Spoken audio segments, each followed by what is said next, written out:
El principio de los meses. Habló Jehová a Moisés y a Aarón en la tierra de Egipto, diciendo: Este mes os será principio de los meses, para vosotros será este el primero de los meses del año.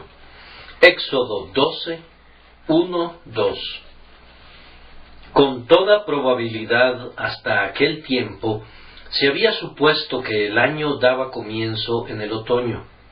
La gente se ha preguntado en cuál estación del año creó Dios al hombre, y muchos han decidido que debe haber sido en el otoño, de tal forma que cuando Adán fuera puesto en el huerto, pudiese encontrar de inmediato frutos maduros y listos para su consumo. No parecía probable que Adán comenzara su carrera cuando todos los frutos estuvieran todavía verdes e inmaduros. Por lo tanto, muchos han concluido que el primer año de la historia humana comenzó en el tiempo de la cosecha, cuando los frutos ya habían madurado para servir de alimento al hombre. Por esta razón, quizás, en los tiempos antiguos, el año nuevo comenzaba cuando la fiesta de la cosecha había sido celebrada. Aquí, en el momento del Éxodo, por un decreto de Dios, el comienzo del año fue alterado, y en lo que concernía a Israel, el inicio del año fue fijado en el tiempo de nuestra primavera, en el mes de Abib o Nisán. Sabemos que un poco antes la cebada estaba ya espigada. Ver Éxodo 9:31, y en el día de reposo, después de la Pascua, el fruto de la tierra estaba tan desarrollado que fueron ofrecidos los primeros frutos, y una gavilla de cebada nueva fue mecida delante del Señor. Por supuesto que cuando hablo de primavera y luego de espigas de cebada, han de recordar la diferencia de clima, pues en aquella región cálida las estaciones van mucho más adelantadas que las nuestras. Deben disculpar si mis ideas se tornan un poco confusas. Pueden corregirlas fácilmente cuando les venga bien. Desde el tiempo en que el Señor salvó a su pueblo de la destrucción, pasándolos por alto, el año eclesiástico comenzó en el mes de Abib, mes en el que la Pascua era celebrada. El año del jubileo no fue alterado, sino que comenzaba en el equinoccio de otoño.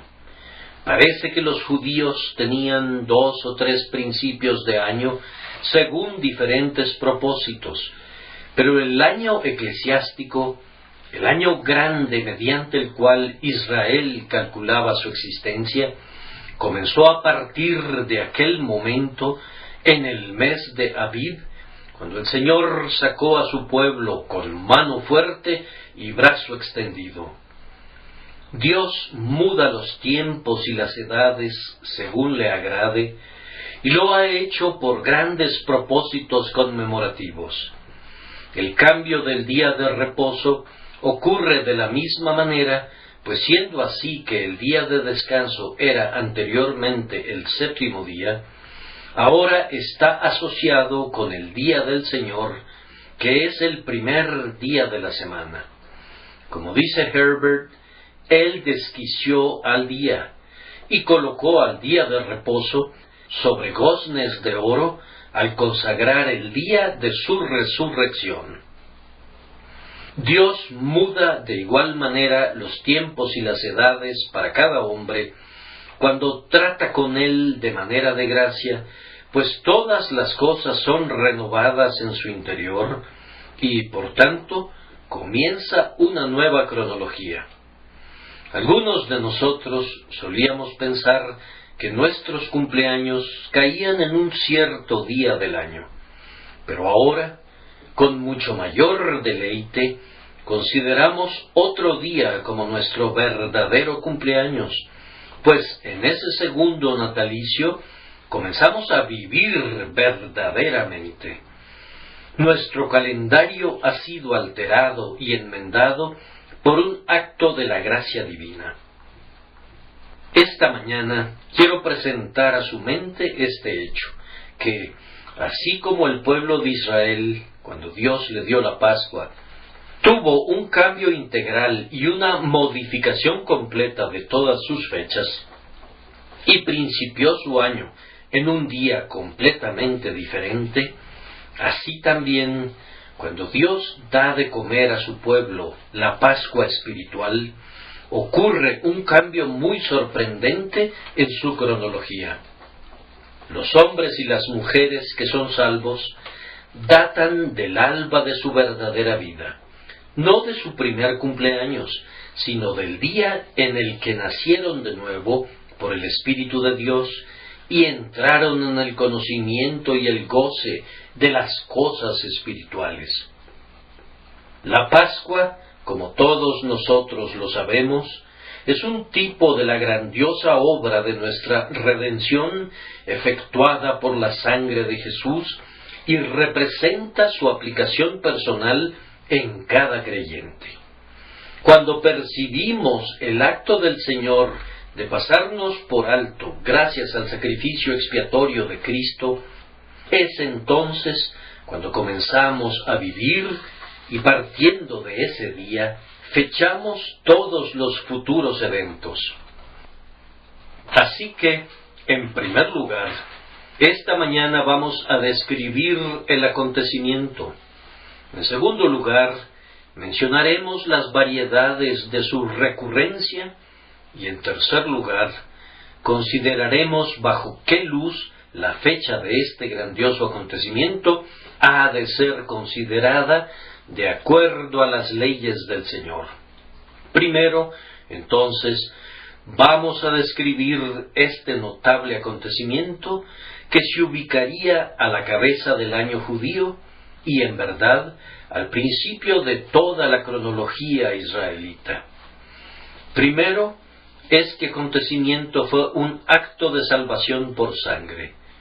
Ustedes saben cómo los ancianos y jefes de familia, cada uno de ellos, tomaban un cordero y lo encerraban para examinarlo cuidadosamente. Habiendo escogido un cordero sin defecto, en la plenitud de su vida, lo mantenían aislado como una criatura separada y apartada, y después de 4 días, lo sacrificaban y recogían su sangre en un lebrillo. Después de haber hecho esto, tomaban un hisopo y lo mojaban en la sangre, y con él rociaban y untaban el dintel y los 2 postes de sus casas. Mediante esto, las casas de Israel fueron preservadas en aquella oscura y terrible noche, cuando el ángel vengador recorrió presuroso con la espada desenvainada cada calle del dominio del faraón e hirió a los primogénitos de toda la tierra, tanto de hombres como de animales. Podrán recordar, queridos amigos, aquel tiempo en que ustedes mismos percibían que la venganza de Dios había salido en contra del pecado. Incluso pueden recordar ahora su terror y su temblor. Muchos de nosotros nunca podremos olvidar el tiempo memorable cuando descubrimos por primera vez que había un camino de liberación ante la ira de Dios. La memoria puede despojarse de todo lo demás que está almacenado en su frágil depósito, pero este hecho está tatuado en las palmas de sus manos. En el tipo descrito por Moisés, tenemos ante nosotros el modo de nuestra liberación. El ángel no podía ser reprimido, su ala no podía ser atada y su espada no podía ser envainada. Debía seguir adelante y debía herir. Tenía que herirnos a nosotros junto a todos los demás y no podía haber ninguna parcialidad. El alma que pecare, esa morirá. Pero ¿recuerdan cuando descubrieron el nuevo procedimiento de Dios, su bendita ordenanza mediante la cual, sin abrogar la ley destructora, Él introdujo una gloriosa cláusula salvadora por medio de la cual fuimos librados? La cláusula era esta: que si alguien más pudiese ser encontrado que pudiera y quisiera sufrir en lugar nuestro, y si pudiese haber una clara evidencia de que esa fianza sufriría de esta manera, entonces la contemplación de esa evidencia sería suficiente para nuestra liberación. ¿Recuerdan el gozo que experimentaron ante tal descubrimiento? Pues, si así fuese, ¿podrían compartir los sentimientos de los israelitas cuando entendieron que Dios aceptaría un cordero sin defecto en lugar de sus primogénitos? Y si la sangre era expuesta sobre los postes como la clara evidencia de que un sacrificio había sido inmolado y un sustituto había sufrido, entonces el ángel sabría que en esa casa su obra había sido hecha y por tanto podía pasar por alto esa habitación. El vengador exigía una vida, pero la vida ya estaba pagada, pues había una marca de sangre que así lo demostraba, y el exactor podía proseguir su camino. Era la noche de la Pascua de Dios, no por causa de que la ejecución de la venganza hubiere sido dejada sin ejecución en las casas pasadas por alto, sino por la razón opuesta, porque en esos hogares el golpe mortal ya había sido propinado y la víctima había muerto, y como el castigo no podía ser exigido 2 veces, esa familia quedaba en libertad. Yo no sé si hay alguna verdad en lo expresado por un corresponsal que establece que en cualquier lugar de la tierra en el que caiga un rayo, no vuelve a caer otra vez allí. Pero si es así o no, lo cierto es que doquiera que el rayo de la venganza de Dios hubiere golpeado una vez al sustituto del pecador, no golpeará al pecador. La mejor salvaguarda para la casa del israelita era esta: la venganza ya había golpeado allí y no podía golpear de nuevo. Allí estaba la marca del seguro, el reguero de sangre. La muerte había estado allí, y aunque hubiese caído sobre un cordero indefenso, había correspondido a una víctima seleccionada por el propio Dios, y en su estimación había caído sobre Cristo, el Cordero inmolado desde antes de la fundación del mundo. Debido a que las exigencias de la retribución habían sido plenamente cumplidas, ya no había ninguna exigencia adicional, e Israel estaba seguro. Esta es mi eterna confianza, y aquí está el dulce himno de mi alma. Si tú has alcanzado mi exoneración, y voluntariamente en mi lugar soportaste toda la ira divina, Dios no puede exigir el mismo pago 2 veces, primero de mano de mi fianza desangrada, y luego de la mía. Acude entonces, alma mía, a tu reposo. Los méritos de tu grandioso sumo sacerdote han comprado tu libertad. Confía en su sangre eficaz, y no temas ser expulsada por Dios, ya que Jesús murió por ti. Aquel día en el que descubrí que el juicio había pasado por encima de mí, por la persona de mi Señor, y que por tanto no hay ahora condenación para mí, fue el principio de mi vida. La ley exige la muerte. El alma que pecare, esa morirá. He aquí, Es la muerte lo que pide, y más. Cristo, mi Señor, ha muerto, murió en el lugar que me correspondía, según está escrito, quien llevó él mismo nuestros pecados en su cuerpo sobre el madero. Tal sacrificio es más de lo que incluso la ley más rigurosa podría demandar. Nuestra Pascua, que es Cristo, ya fue sacrificada por nosotros. Cristo nos redimió de la maldición de la ley, hecho por nosotros maldición. Por tanto, descansamos seguramente detrás de las puertas y no necesitamos de ninguna guardia en el exterior para alejar al destructor, pues cuando Dios ve la sangre de Jesús, pasará por alto sobre nosotros.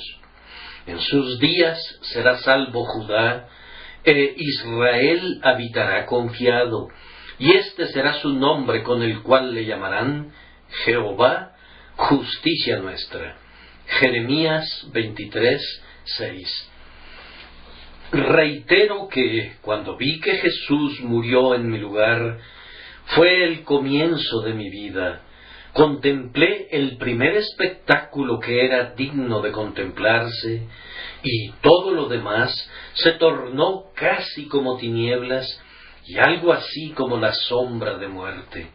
Entonces mi alma se regocijó cuando entendí y acepté el sacrificio sustitutivo del Redentor designado. Esta es la primera enseñanza de este evento.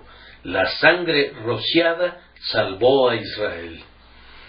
En segundo lugar, esa noche, ellos recibieron refrigerio del Cordero. Habiendo sido salvados por su sangre, los hogares de los creyentes se sentaron a la mesa y se alimentaron del Cordero. Nunca habían comido como comieron aquella noche. Aquellos que entendieron el símbolo espiritualmente deben de haber participado en cada bocado con un sobrecogimiento inescrutable mezclado con un deleite insondable. Estoy seguro de que debe haber habido una singular gravedad alrededor de la mesa mientras comían presurosamente, y especialmente si cada vez y cuando se veían sobresaltados por los alaridos que se elevaban de cada casa en la tierra de Egipto por causa de los heridos por el Señor. Era una fiesta solemne, una comida rociada de esperanza y misterio. ¿Recuerdan, hermanos y hermanas, cuando se alimentaron de Cristo por primera vez, cuando su espíritu hambriento degustó el primer bocado de ese alimento del alma?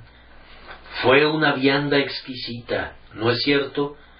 Fue mejor que el pan de los ángeles, pues los ángeles nunca degustaron arriba la gracia redentora y el amor sacrificado.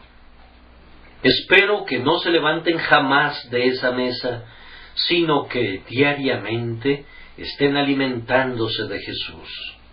Es un hecho muy instructivo que no tengamos que ir a la mesa de nuestro Señor, a semejanza de Israel, para comer apresuradamente con un bordón en nuestra mano, sino que vayamos allí para reclinarnos con tranquilidad, con nuestras cabezas apoyadas en su pecho, reposando en su amor. Cristo Jesús es el pan de cada día de nuestros espíritus. Observen que el refrigerio que Israel comió aquella noche fue el cordero asado al fuego. El mejor refrigerio para un corazón atribulado es el sufriente Salvador, el cordero asado al fuego. Un pobre pecador bajo un sentido de pecado asiste a un lugar de adoración y oye que Cristo es predicado como un ejemplo. Esto podría ser útil para el santo, pero es escasamente una ayuda para el pobre pecador, porque clama: Eso es cierto, pero más bien me condena en vez de consolarme. No es un alimento para él. Él necesita el cordero asado al fuego, Cristo su sustituto, Cristo sufriendo en el lugar suyo y en la posición suya. Oye muchas cosas acerca de la belleza del carácter moral de Cristo, y en verdad, nuestro bendito Señor merece ser excelsamente exaltado sobre esa base. Pero ese no es el aspecto bajo el cual Él sea alimento para un alma consciente de pecado.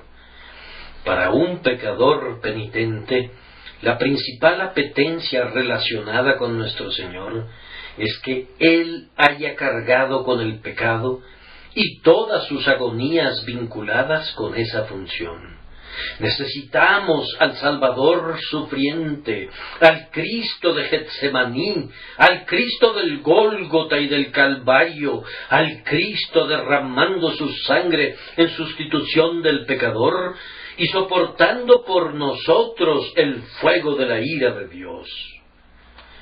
Nada que no sea esto bastará para ser alimento para un corazón hambriento. Si restringieran esto, harían pasar hambre al Hijo de Dios. En este capítulo se nos informa que no debían comer nada crudo del cordero. Hay algunos que intentan hacer esto con Cristo, pues predican un sacrificio que expía a medias.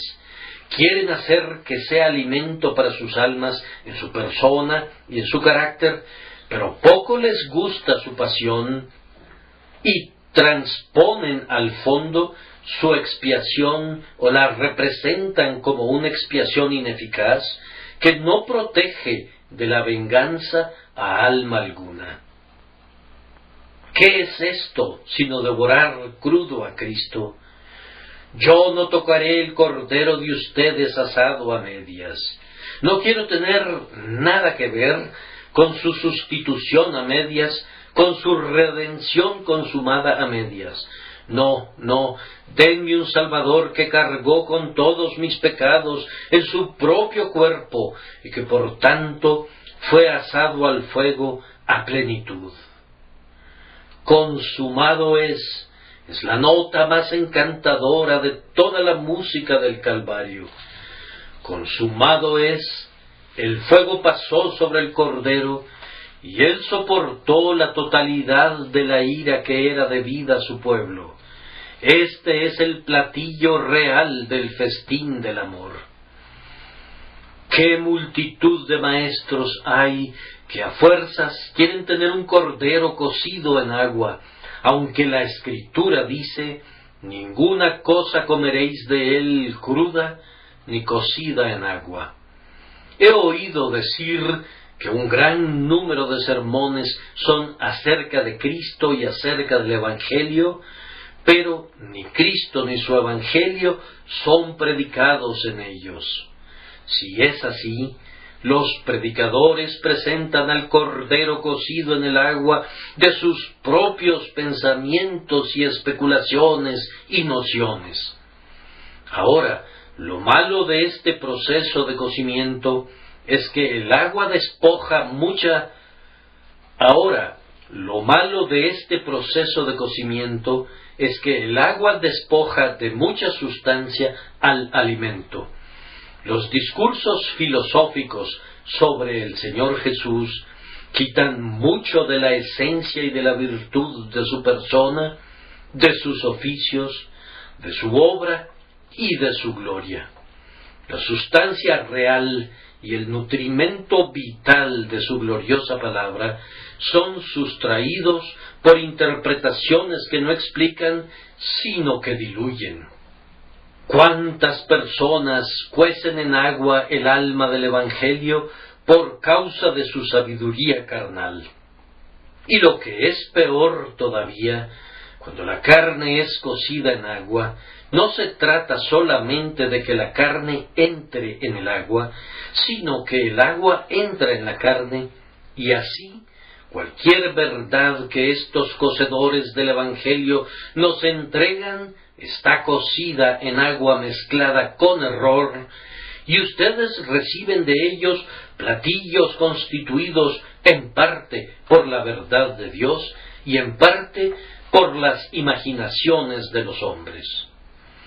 Oímos en alguna cierta medida un sólido evangelio y en una proporción mayor oímos un mero razonamiento diluido.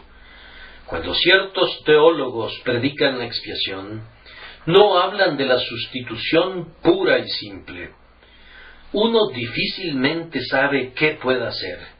Su expiación no es el sacrificio vicario, sino una representación de algo que les toma mucho tiempo definir. Tienen una teoría que es semejante a los vestigios de un alimento después de meses de cocimiento, del que sólo quedan tendones y fibras. Son probados todo tipo de esquemas para extraer la médula y la grosura de la grandiosa doctrina de la sustitución que sustenta al alma, que a mi juicio es la verdad más preciosa que pudiese ofrecerse jamás como alimento de las almas. No puedo comprender por qué tantos teólogos tienen miedo del derramamiento de sangre para la remisión de los pecados y necesitan diluir la más importante de todas las verdades de la revelación. No, así como el tipo sólo podía ser válido cuando el cordero era asado al fuego, de igual manera el Evangelio no es verdaderamente proclamado a menos que describamos a nuestro Señor Jesús en sus sufrimientos por su pueblo, y esos sufrimientos fueron experimentados en el lugar, posición y condición de los pecadores, presentando absoluta y literalmente una sustitución por ellos. Yo no acepto ninguna dilución. Es una sustitución. Llevó Él mismo nuestros pecados. Fue hecho pecado por nosotros. El castigo de nuestra paz fue sobre Él, y por su llaga fuimos nosotros curados. No debemos aceptar ninguna tergiversación de esta clara verdad, y no debe ser cocida en agua, sino que hemos de recibir a Cristo en sus sufrimientos recién asado en el fuego. Ahora, ellos debían comer este cordero y comerlo por entero. No debía quedar ni un solo bocado. Oh, que ustedes y yo nunca cortáramos ni dividiéramos a Cristo con el objeto de elegir una parte suya y desechar otra. No será quebrado hueso suyo, sino que hemos de ingerir a un Cristo entero al límite de la medida de nuestra capacidad. Profeta, sacerdote y rey, Cristo divino y Cristo humano, Cristo amando y viviendo, Cristo muriendo, Cristo resucitado, Cristo ascendido, Cristo viniendo de nuevo, Cristo triunfante sobre todos sus enemigos. Todo el Señor Jesucristo es nuestro. No debemos rechazar ni una sola partícula de lo que es revelado en relación a Él, sino que hemos de alimentarnos de todo Él, hasta donde podamos. Esa noche, Israel debía alimentarse del Cordero en ese preciso lugar y hora. No podían reservar una porción para la mañana siguiente. Debían consumirlo todo de una manera o de otra. Oh hermano mío, necesitamos a un Cristo entero en este preciso instante. Debemos recibirlo en su integridad. Oh, que tuviese un espléndido apetito y excelentes poderes de digestión, como para recibir dentro de lo más íntimo de mi alma al Señor Jesucristo, tal como lo encuentro, que ni tú ni yo pensemos con ligereza nunca acerca de nuestro Señor bajo ninguna luz ni de ninguno de sus oficios.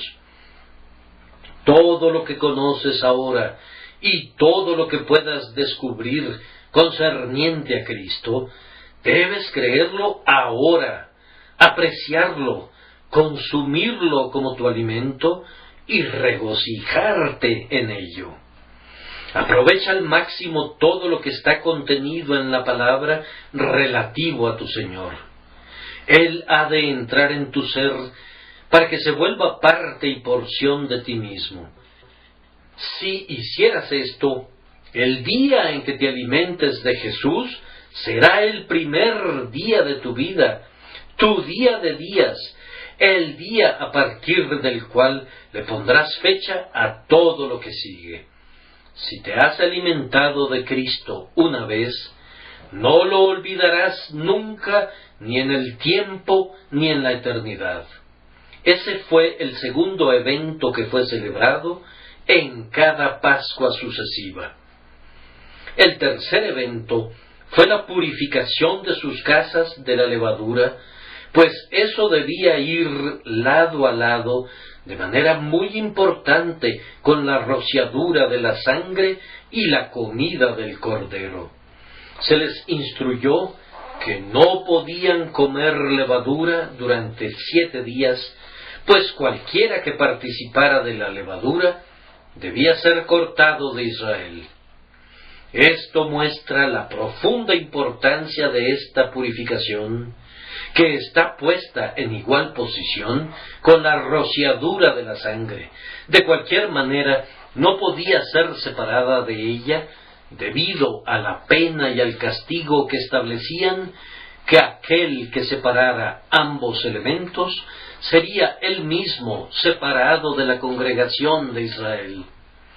Ahora, es siempre muy lamentable que cuando estamos predicando la justificación por la fe, incorporemos de tal manera la santificación como para hacerla parte de la justificación.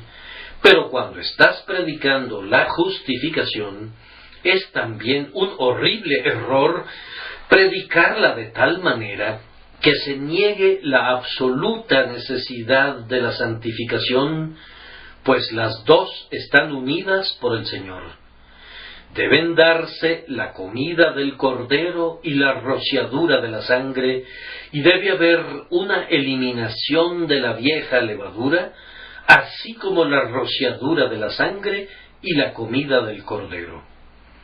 Con mucho cuidado, el padre de familia revisaba cada closet, rincón, cajón y aparador para erradicar cualquier migaja de pan viejo, y si guardaban cualquier reserva de pan, aunque fuera pan fresco, y tuvieran la intención de comerlo, tenían que deshacerse de él, pues no podía haber ninguna partícula de levadura en la misma casa con el cordero. Cuando ustedes y yo venimos a Cristo por primera vez, ¿qué erradicación de la levadura experimentamos? Yo sé que fui limpiado completamente de la levadura de los fariseos, pues toda la confianza en mis propias buenas obras fue desechada, incluyendo sus últimas migajas. Toda confianza en ritos y ceremonias debe desaparecer también. En el momento presente no me queda ni un solo mendrugo de ninguna de estas dos confianzas amargas y corruptas, y no deseo probar nunca más de esa vieja levadura. Algunos están siempre mordiendo esa levadura, gloriándose de sus propias oraciones y limosnas y ceremonias, pero cuando entra Cristo, toda esa levadura sale fuera. Además, la levadura de los fariseos, que es la hipocresía, ha de ser eliminada. Bienaventurado aquel cuya transgresión ha sido perdonada y cubierto su pecado. Bienaventurado el hombre a quien Jehová no culpa de iniquidad y en cuyo espíritu no hay engaño. El engaño debe desaparecer, pues, de lo contrario, la culpa no desaparecerá. El Señor erradica la astucia, el artificio y el engaño de entre su pueblo. Él los hace veraces delante de su rostro. Ellos desean estar tan libres de todo pecado como están libres de la insinceridad. Una vez intentaron habitar delante del Señor con doblez, pretendiendo ser lo que no eran, pero tan pronto se alimentaron de Cristo y la sangre fue rociada, entonces se humillaron en verdad y pusieron al descubierto su condición de pecadores y estuvieron delante de Dios tal como eran, con su hipocresía rasgada. Cristo no ha salvado al hombre que confía todavía en su falsedad. No puedes alimentarte de Cristo y al mismo tiempo sostener en tu diestra una mentira por la vana autoconfianza o por amor al pecado. El ego y el pecado deben partir. Pero, oh, qué día cuando la vieja levadura es desechada. Nunca habremos de olvidarlo. Este mes es el principio de los meses, es el primer mes del año para nosotros, cuando el espíritu de la verdad nos purifica del espíritu de falsedad. No hemos de olvidar un cuarto punto en cuanto a la Pascua. En la noche de la Pascua sobrevino, como resultado de todo lo anterior, una liberación portentosa, gloriosa y poderosa. Esa noche cada israelita recibió la promesa de una emancipación inmediata y tan pronto como despuntó la mañana, abandonó la casa en la que se había protegido durante la noche y dejando su hogar, abandonó también a Egipto. Dejó atrás para siempre los hornos de hacer ladrillos, limpió por última vez sus manos de toda la arcilla que las cubría, miró al yugo que solía portar cuando trabajaba en medio del barro y dijo: «He terminado con ustedes». Miró al capataz egipcio, recordó cuán a menudo le había azotado con la vara, y se alegró porque nunca más sería golpeado de nuevo, pues más bien ahí estaba a sus pies, suplicándole que se fuera para que no muriera todo Egipto.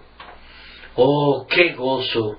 Ellos se alejaron con su pan sin levadura cargado sobre sus lomos, pues aún tenían que comerlo durante unos cuantos días, y pienso que antes de que el 7º día de los panes sin levadura hubiese terminado, llegaron al Mar Rojo.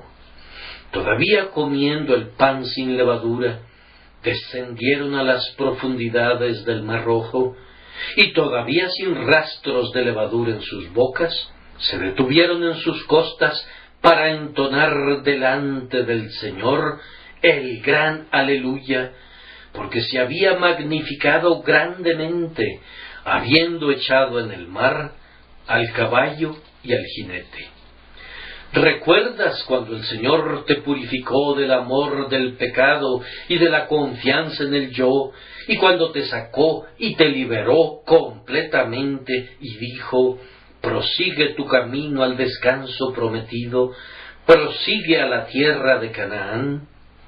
¿Recuerdas cuando viste tus pecados ahogados para siempre, para nunca levantarse más en un juicio contra ti, y viste no sólo tu destrucción prevenida, no meramente tu alma alimentada con la mejor comida, no simplemente tu corazón y tu casa limpiados de hipocresía, sino tú mismo liberado y emancipado, siendo un liberto del Señor? Oh, si es así, estoy seguro que concederás la sabiduría de la ordenanza por la cual el Señor decretó: «Este mes os será principio de los meses, para vosotros será este el primero en los meses del año». Esto es suficiente, entonces, para describir el evento. Ahora, en segundo lugar, quiero mencionar las variedades de su repetición entre nosotros en este día. La primera repetición es, por supuesto, en la salvación personal de cada uno de nosotros. Todo este capítulo entero fue ejecutado en el corazón de ustedes y en el mío cuando conocimos al Señor por primera vez.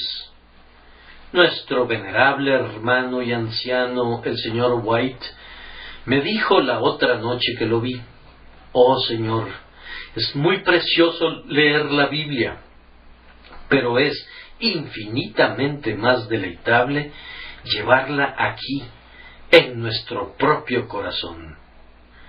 Ahora, yo encuentro que es muy provechoso leer acerca de la Pascua, pero cuán dulce es que la Pascua sea ejecutada en tu propia alma por la obra del Espíritu Santo. Moisés escribió sobre algo que ocurrió hace miles de años, pero toda su esencia me ha sucedido a mí en todos sus detalles y a otras miles de personas que confían en el Señor. ¿Acaso no podemos leer esta historia del Éxodo y decir: sí, así es? Cada una de sus palabras son verdad, pues todas me han ocurrido. Cada uno de sus átomos, hasta incluir lo relativo a comer hierbas amargas, pues yo recuerdo muy bien que en el preciso instante en el que tuve el dulce sabor de la expiación de mi Señor en mi boca, sentí la amargura del arrepentimiento por causa del pecado y la amargura de combatir contra la tentación de pecar de nuevo. Incluso los más mínimos detalles de ese festival típico son todos correctos, como lo saben los miles que han participado en su antitipo. Este registro de la Pascua no es una historia de tiempos pasados únicamente, es el registro de su vida y de la mía. Espero que lo sea. De esta manera, la fiesta pascual es observada por cada uno de los hombres salvados. Pero, además, ocurre de nuevo en un cierto sentido cuando la casa del hombre es salvada. Recuerden que este era un asunto familiar. El padre y la madre estaban presentes cuando el cordero era inmolado. Me atrevería a decir que el hijo mayor ayudó a llevar el cordero al lugar del sacrificio, y otro hermano sostuvo el cuchillo, y un tercero sostenía la cubeta, y el hermano más pequeño trajo el ramo de hisopo, y todos ellos se unieron en el sacrificio. Todos ellos vieron al Padre rociar el dintel y los dos postes, y todos ellos comieron del cordero esa noche. Todo aquel que se encontraba en la casa, todos los que eran realmente parte de la familia, participaron de la comida. Todos ellos fueron protegidos por la sangre, fueron renovados por el festín, y todos partieron a la mañana siguiente para dirigirse a Canaán. ¿Alguna vez han tenido una cena familiar de ese tipo? Algunos padres podrían decir: sería el principio de la vida familiar para mí si pudiese alguna vez comer el pan en el reino de Dios con todos mis hijos y mis hijas. Que todos mis hijos y mis hijas alrededor de mi mesa pertenecieran verdaderamente a Cristo. Una familia comienza a vivir en el más elevado sentido cuando, como una familia sin excepción, ve que todos han sido redimidos, todos han sido rociados con la sangre, todos han sido alimentados con Jesús, todos han sido purificados del pecado y van con destino al cielo. ¡Gozo! ¡Gozo! ¡Gozo! No tengo yo mayor gozo que este, el oír que mis hijos andan en la verdad. Si cualquiera de ustedes goza del privilegio de la salvación de su familia, podría muy bien erigir un monumento de alabanza y hacer una generosa ofrenda a Dios por quien ha sido favorecido de esta manera. Cincélenlo en mármol y grábenlo para siempre. Este hogar es salvo, y el día de su salvación es el principio de su historia en conexión con el Israel de Dios. Ampliemos el pensamiento. No se trataba únicamente de una ordenanza familiar, sino que estaba destinada a todas las tribus de Israel. Había muchas familias, pero en cada casa la Pascua fue sacrificada. ¿Acaso no sería algo grandioso si quienes emplean a una gran cantidad de hombres pudieran algún día reunirlos a todos y decir, llenos de esperanza: tengo la confianza de que todas estas personas entienden la rociadura de la sangre y todas ellas se alimentan de Cristo?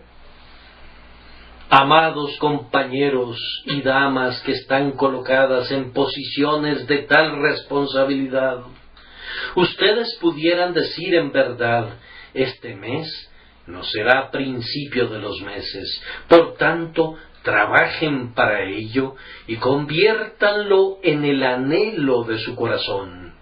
Si vivieran para comprobar que el distrito en el que laboraban fue impregnado por el Evangelio, ¡cuánto gozo sería! Si viviéramos para ver que Londres tiene cada una de sus casas rociadas con la sangre redentora, ¡cuánta dicha sería! Si viviéramos para ver a Inglaterra alimentándose de Cristo, no como muchos lo hacen hasta el exceso en Navidad, con las exquisiteces de la tierra, sino dándose un banquete espiritual en el que no puede haber ningún exceso. ¡Oh, qué principio de años sería para nuestra dichosa isla! ¡Qué paraíso sería!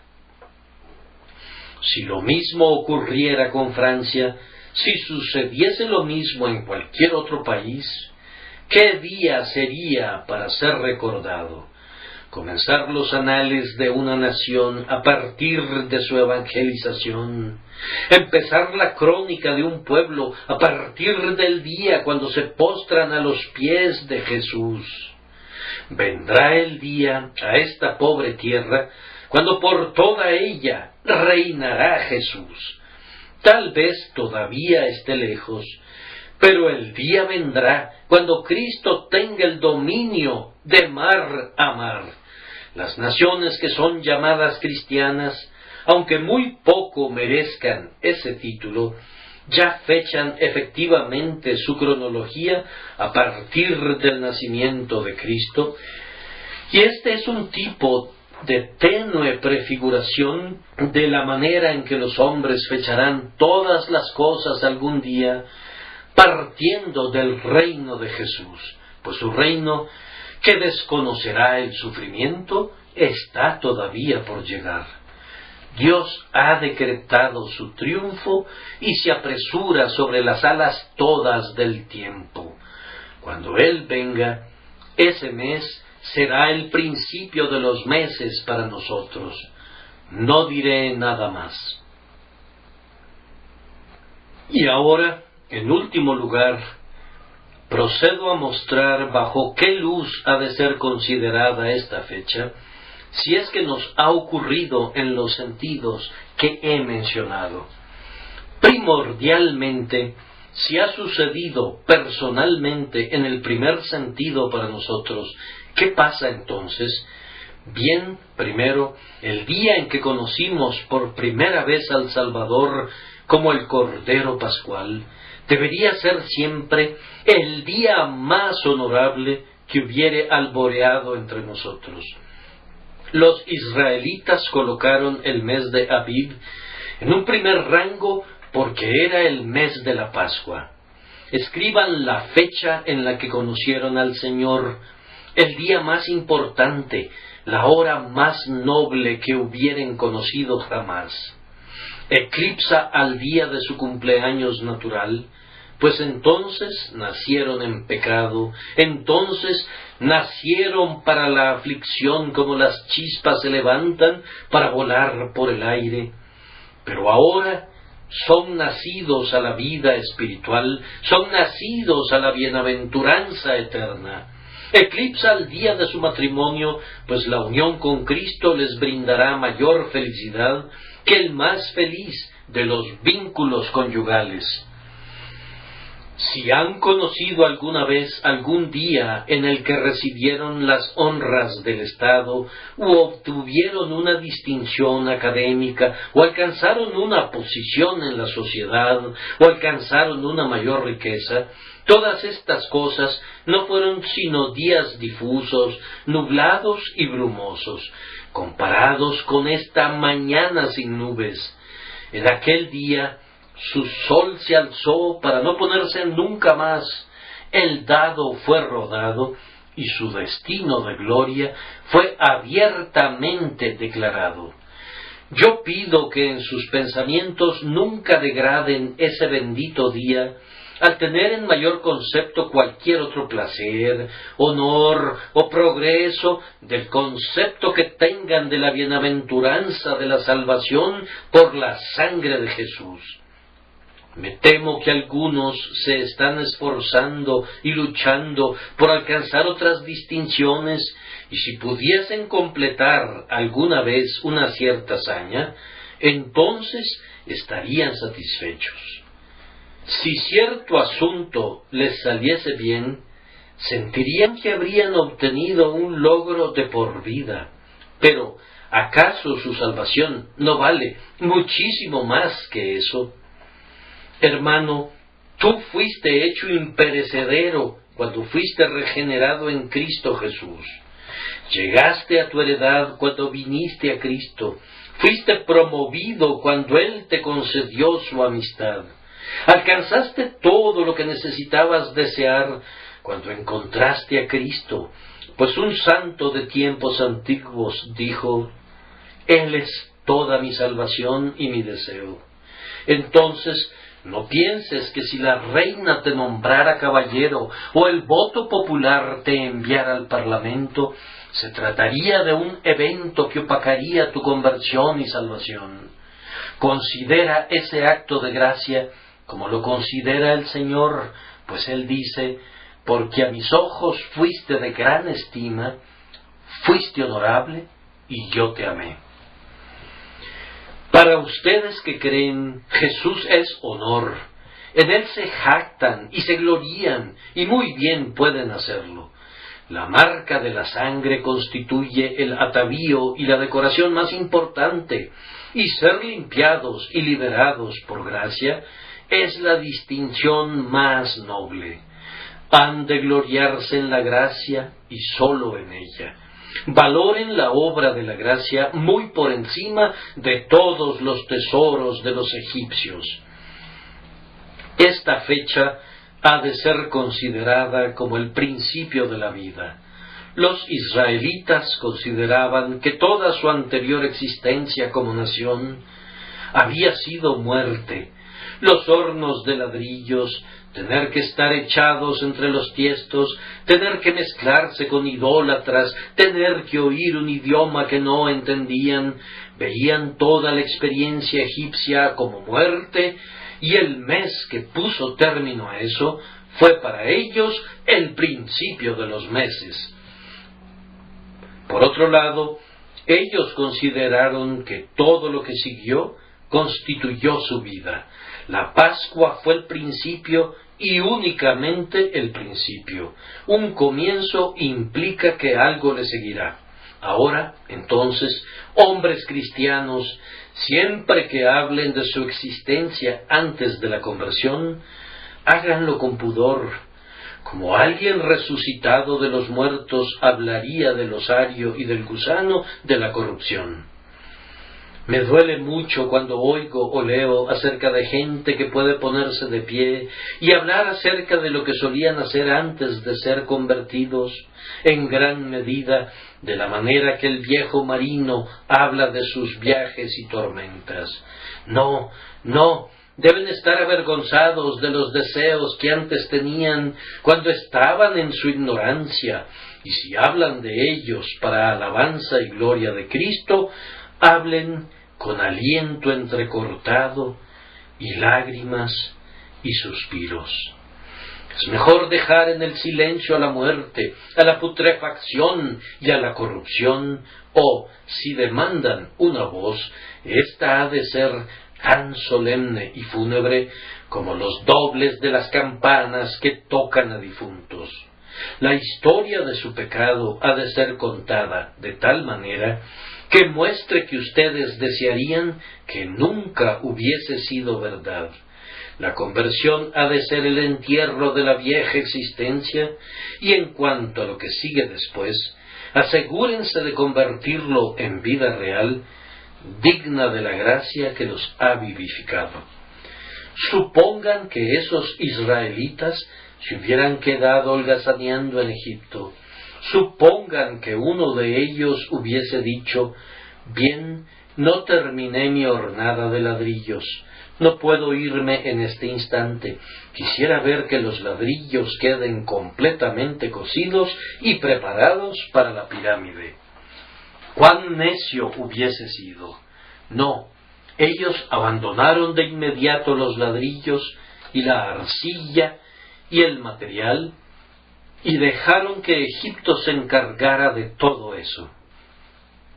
Ahora, Hijo de Dios, renuncia a los caminos del pecado con determinación, abandona el mundo, abandona sus placeres, abandona sus afanes y apresúrate a acudir a Jesús y su liderazgo.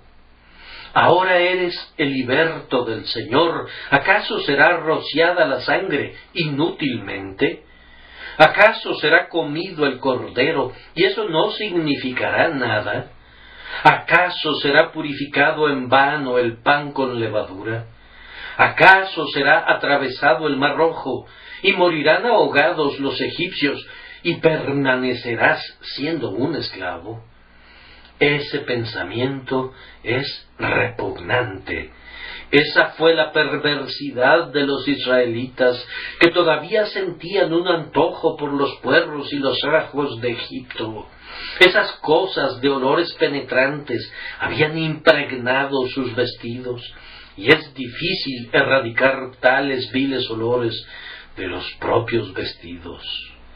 ¡Ay, qué terrible que el ajo de los egipcios se impregne en nosotros y que su olor no sea siempre tan abominable para nosotros como debería serlo! Además, deseaban con vehemencia el pescado que comían en abundancia en Egipto, aunque fuera un pescado contaminado. Había mejor pesca para ellos en el Jordán y en Genesaret y en el mar grande, si proseguían su camino, y había hierbas más exquisitas en los montes de Canaán, de las que jamás crecieron en el cieno de Egipto. Por causa de este vivo deseo perverso, fueron mantenidos errantes durante 40 años en el desierto. Podrían haber marchado a Canaán en 40 días si no hubiese sido por ese ajo apestoso que anhelaban y sus costumbres y sus recuerdos de Egipto. Oh, que Dios nos liberara y nos capacitara para olvidar todas esas cosas de las que ahora estamos avergonzados. Casi habré concluido cuando agregue esto, que en la medida que la Pascua era ahora el principio del año para ellos, era el enderezamiento de todas las cosas. Les mencioné que el año comenzaba anteriormente en el otoño, según la mayoría de las tradiciones. ¿Era esta realmente la mejor estación para que fuera elegida? Pensándolo bien, ¿era el otoño la mejor estación en la cual comenzara la vida, con todo el invierno por delante y con todas las cosas decayendo? Mediante la institución de la Pascua se hizo comenzar el año en lo que es nuestra primavera. Si juzgo a partir de la condición de nuestra tierra, debería preguntar, ¿cuándo podría comenzar el año más adecuadamente, sino en la potencia primaveral de principios de mayo? Me parece que, en realidad, comienza en la primavera.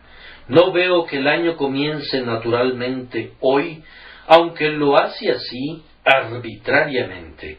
Nos encontramos más o menos a mitad del invierno y el año todavía permanece muerto. Cuando los pájaros cantan y las flores brotan en sus lechos de tierra, entonces comienza el año. Me parece una extraña suposición que nuestros primeros padres comenzaran la vida en el otoño, en medio de largas noches y fuerzas en declive. No, nosotros decimos que sin duda la fecha de ser fijada en la primavera, de tal manera que las salutaciones del nuevo año sean endulzadas con fragantes flores y enriquecidas con cánticos de júbilo. Y en el oriente, el tiempo correspondiente a nuestra primavera no es una estación sin provisiones, pues en abril y mayo las primeras espigas están listas y muchos otros frutos están maduros y pueden servir como alimento. Era conveniente que los israelitas celebraran la fiesta de las primicias en el mes de Abib, para presentar al Señor las primeras espigas y no tener que esperar a que estuvieran maduras antes de bendecir al dador de todo bien. Debemos estar agradecidos por las verdes misericordias y no esperar hasta que todo alcance su madurez. En algunas partes del oriente hay frutos durante todo el año. ¿Y por qué no en el Edén? En el jardín deleitable donde me he paseado, que muestra una semejanza muy cercana al oriente, hay frutos que están madurando en los árboles, y un árbol u otro estará dando fruto cada mes durante todo el año, de tal forma que si Adán hubiese sido creado en el mes de abril, habría habido alimento para él, seguido por una sucesión de frutos que habrían suplido todas sus necesidades. Luego habría tenido ante él al verano, con todas sus maduras exquisiteces, y este es un panorama más paradisíaco que el invierno. Es correcto que el año comience con los primeros frutos, y estoy seguro de que es muy conveniente que el año comience en cuanto a ustedes y a mí, cuando venimos a Cristo y recibimos los primeros frutos del Espíritu. Todo está descoyuntado hasta que el hombre conoce a Cristo. Todo está desordenado y trastornado hasta que el Evangelio llega y endereza, y entonces el lado correcto queda arriba nuevamente. El hombre está todo trastornado hasta que el Evangelio lo endereza. Aunque la gracia está por encima de la naturaleza, no es contraria a la naturaleza, sino que restaura la verdadera naturaleza.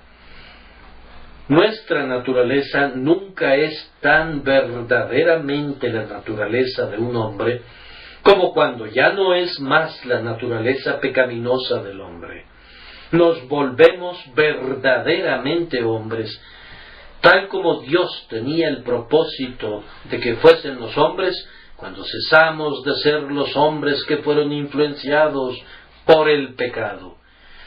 Puesto que nuestra vida principia, como lo hace en nuestra Pascua espiritual y nuestra alimentación de Cristo, hemos de considerar siempre nuestra conversión como un festival y recordarla con alabanza. Siempre que volvamos nuestra vista a nuestra conversión, su recuerdo debería provocar deleite en nuestros corazones. Me pregunto cuánto tiempo debería agradecer el hombre a Dios por haberle perdonado sus pecados. ¿Es la vida un tiempo suficiente? ¿Es todo el tiempo suficiente tiempo? ¿Es demasiada larga la eternidad para eso? ¿Cuánto tiempo debería el hombre agradecer a Dios por salvarle de ir al infierno? ¿Bastarán 50 años? Oh, no, eso no bastaría, pues la bendición es demasiado grande para ser cantada toda ella en un milenio. Supongan que ustedes y yo no recibiéramos nunca ninguna misericordia excepto esta, que fuéramos hechos hijos de Dios y coherederos con Jesucristo. Supongan que no tuviésemos ninguna otra cosa de la que gozar. Deberíamos cantar por eso únicamente, por siempre y para siempre. ¡Ay! Si estuviéramos enfermos, postrados en el lecho del dolor, por causa de 100 enfermedades, con los huesos visibles a través de nuestra piel.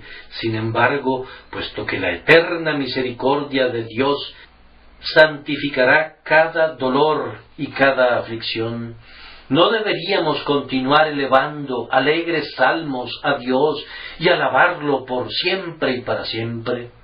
Entonces, que ésta sea su consigna a lo largo de todo el año. ¡Aleluya! ¡Load a Jehová! El israelita concluía siempre la Pascua con un himno de alabanza y por tanto concluyamos nuestro sermón esta mañana con un júbilo santo y continuemos con nuestra alegre música hasta que este año finalice, hasta que el tiempo ya no sea más. Amén.